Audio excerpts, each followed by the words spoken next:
Hello everyone, welcome back to the channel. आज की इस वीडियो में हम rise of nationalism in Europe को पढ़ने वाले हैं। ये क्लास 10th का हिस्ट्री का फर्स्ट चैप्टर है। सो अगर आपने चैनल को सब्सक्राइब नहीं किया तो चैनल को सब्सक्राइब कीजिए, लाइक बटन दबाइए, शेयर कीजिए। चलिए इस वीडियो को स्टार्ट करते हैं। तो हमने क्लास 9 तक हमने एक चैप्टर पढ़ा था, फ्रेंच रेवोल्यूशन। उसमें हमने पढ़ा था कि फ्रेंच रेवोल्यूशन से लिबरलिज्म के आइडियाज़ फैले पूरे यूरोप में। लोगों को पता चला कि फ्रीडम नाम की भी कोई चीज़ होती है, क्योंकि पहले वो राजा के कंट्रोल में ही थे। पर फ्रेंच रेवोल्यूशन के बाद लोगों को पता चला कि डेमोक्रेसी जैसी भी कोई चीज़ होती है, नेशन स्टेट जैसी भी कोई चीज़ होती है, जो अभी हम आगे पढ़ने वाले हैं। लोगों को लिबरलिज्म के बारे में पता चला, लोगों को इक्वालिटी के बारे में पता चला। तो फ्रेंच रेवोल्यूशन का पूरे हिस्ट्री में बहुत ही इम्पोर्टेंट रोल था। ठीक है, अब इस चैप्टर में हम उसके आगे का पढ़ने वाले हैं कि फ्रेंच रेवोल्यूशन से पूरे यूरोप में क्या चिंगारी लगी। तो कि सब कुछ सारी चीज़ों की शुरुआत जो है वो फ्रेंच रेवोल्यूशन से ही हुई। ठीक है, तो सबसे पहले हम पढ़ेंगे कि फ्रेंच रेवोल्यूशन से हुआ क्या पूरे यूरोप में। ठीक है, तो अगर आप अपनी एनसीईआरटी का फर्स्ट पेज देखेंगे तो वहाँ पे आपको एक पिक्चर दे रखी है, और उस पिक्चर में आपको दिखेगा कि बहुत सारे लोग एक स्टैचू की तरफ जा रहे हैं। असल में वो स्टैचू जो है वो आपका स्टैचू ऑफ लिबर्टी। वो क्या है? Statue of liberty. अब आप कह रहे हो भाई कि वो स्टैचू ऑफ लिबर्टी की तरफ जा क्यों रहे हैं? तो स्टैचू ऑफ लिबर्टी की तरफ जा रहे हैं लिबर्टी के लिए। लोगों को फ्रीडम चाहिए तो लोग फ्रीडम की तरफ जा रहे हैं, स्टैचू ऑफ लिबर्टी की तरफ जा रहे हैं। ठीक है, अब उस टाइम पे ये जो पेंटिंग आप देख रहे हैं, ये बनाई थी फ्रेडरिक सूरियो ने। बनाई बनाई थी फ्रेडरिक सूरियो ने। ठीक है, अब फ्रेडरिक सूरियो कहते एक फ्रेंच आर्टिस्ट थे। अब इन्होंने करा क्या था, बेसिकली इस पिक्चर के थ्रू वो ये बताना चाहते थे कि जैसे यूएस और स्विट्ज़रलैंड जैसे देशों में डेमोक्रेसी आई, वहाँ पे नेशन स्टेट बने, ठीक उसी तरह फ्रांस में, जर्मनी में, ऑस्ट्रिया में, रशिया में, इन जगह पे भी नेशन स्टेट्स बन सकते हैं फ्यूचर में। अब यहाँ पे एक वर्ड है यूटोपियन। यूटोपियन मतलब कि इमेजनरी। फॉर एग्जांपल मैं भी आपको कहूँ कि टाइम मशीन, मैंने बोला कि मैं टाइम मशीन से पास्ट में गया। अब आप बोलोगे फालतू की बात है, क्योंकि अभी तक कोई टाइम मशीन बनी नहीं है स्टेट तक। ठीक है, तो ये क्या हमारे लिए यूटोपियन है।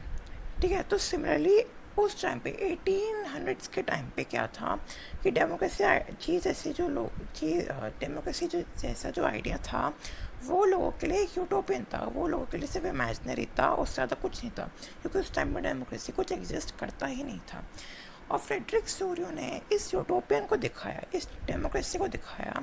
उन्होंने दिखाया कि जैसे यूएस और स्विट्ज़रलैंड में लिबरलिज्म आया, वहाँ पे नेशन स्टेट्स बने, वहाँ पे डेमोक्रेसी आई, ठीक उसी तरह जो बड़े बड़े एम्पायर वाले देश थे, फ्रांस, जर्मनी, वहाँ पे भी जो है डेमोक्रेसी आ गई है, वहाँ पे भी एब्सोल्यूट ख़त्म हो गया है। अब एब्सोल्यूट क्या? एब्सोल्यूट बेसिकली राजा का राज को एब्सोल्यूट बोलते हैं। ठीक है, लेकिन असल में ऐसा कुछ था नहीं। एब्सोल्यूट रूल जो है तब भी चल रहा था, मतलब कि जब उन्होंने पेंटिंग बनाई थी तब एब्सोल्यूट रूल जो है इन कंट्रीज़ में चल रहा था। उन्होंने इमेजिन किया कि फ्यूचर में ये जो कंट्रीज़ है, ये नेशन स्टेट बन सकती है, यहाँ पे मोनार्की ख़त्म हो जाएगी, जो ऐसा होता भी है।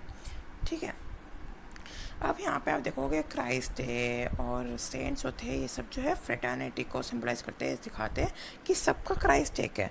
क्राइस्ट ने सबको इक्वली बनाया, हम सब ब्रदर्स हैं, तो इट सिम्बलाइजेज ब्रदरहुड। ठीक है, अब इसके बाद क्या हुआ? हाँ, इसके बाद हम नेशन स्टेट और मॉडर्न स्टेट का आ गया। हम नेशन स्टेट क्या, मॉडर्न स्टेट क्या है? नेशन स्टेट एक ऐसा स्टेट है जहाँ लोगों के प्रति जो अपने देश के लिए इज्जत है, प्यार है, और लोगों के बीच में एक सेंस ऑफ कलेक्टिव बिलोंगिंग है। फॉर एग्जांपल, अगर मैं आपके सामने एक बंदा बिठा दूँ जो हिंदी बोल रहा है और आप भी हिंदी बोलते हो, तो आप उससे कम्युनिकेट कर रहे हो। या फिर फॉर एग्जांपल, अगर आप जो भी रिलीजन के हो और आपके सामने वही सेम रिलीजन का बंदा बैठा है, ठीक है, तो आपको जो है उससे थोड़ा कम्युनिकेशन में आने में कोई आसानी होगी। वहीं पे अगर मैं आपके सामने फॉर एग्जांपल, अगर आप एक मराठी हो, मैं आपके सामने बंगाली बैठा दूँ, ठीक है, तो मराठी में बात करोगे, बंगाली में, क्या आप दोनों एक दूसरे से कनेक्ट कर पाओगे? नहीं कर पाओगे, क्योंकि आपका लैंग्वेज अलग है, आपके कल्चर अलग है, आपका हिस्ट्री अलग है दोनों का। ठीक है, तो वही चीज़ था जो लोगों को जोड़ता था, वो होते हैं उनके रिलीजन, कल्चर, लैंग्वेज। ठीक है, जो उस टाइम पे यूरोप में पूरे अलग अलग थे, क्योंकि जो राजा थे उनको राज करते थे। ठीक है, अब राजा राज करते थे, तो फॉर एग्जांपल हिटलर ले लो। अब हिटलर ने पोलैंड को ऑक्यूपाई करा, जर्मनी को करा, ऑस्ट्रिया को करा। तो जब पोलैंड को उसने जर्मनी में घसीटा, तो पोलिश लोग जर्मनी में आए।